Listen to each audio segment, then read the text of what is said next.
అక్రమాస్తుల కేసులో మాజీ ముఖ్యమంత్రి జగన్ బెయిల్పై ఉన్నారు. దాదాపు 13 సంవత్సరాలు ఆయన బెయిల్పైనే కొనసాగుతున్నారు. 2012లో అక్రమాస్తుల కేసులో అరెస్టైన దాదాపు 16 నెలలు జైలు జీవితం గడిపారు. అయితే ప్రతి శుక్రవారం ఆయన కోర్టుకు హాజరు కావాల్సి ఉండేది.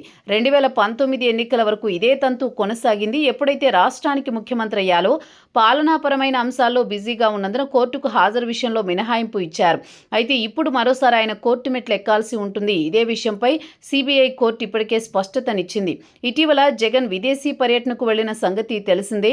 అక్రమాస్తుల కేసుల్లో నిందితుడు కావడంతో ఆయన సిబిఐ ప్రత్యేక కోర్టు నుంచి అనుమతులు తీసుకోవాల్సి వచ్చింది. కోర్టు సైతం షరతులతో కూడిన బెయిల్ ఇచ్చింది. ఈ క్రమంలో ఆయన సరైన ఫోన్ నెంబర్ సమర్పించలేదని చెబుతూ సిబిఐ కోర్టులో పిటిషన్ వేసింది.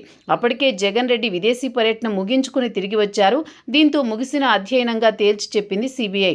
అయితే నవంబర్ 14న కోర్టుకు రావాల్సి ఉంటుందని అభిప్రాయపడింది. గతంలో విదేశీ పర్యటనకు సంబంధించి అనుమతించినప్పుడే కోర్టు కొన్ని రకాల వ్యాఖ్యలు చేసింది. పూర్తిగా ప్రైవేటు పర్యటన కోసం ఆయన లండన్ వెళ్లారు. దానిని గుర్తు చేస్తూ ఈసారి కోర్టు వాయిదాలకు హాజరు కావాల్సి ఉంటుందని అభిప్రాయపడింది. నవంబర్ 14 శుక్రవారం కావడంతో ఆ రోజు కోర్టుకు హాజరు కావాల్సి ఉంటుందని సంకేతాలిచ్చింది.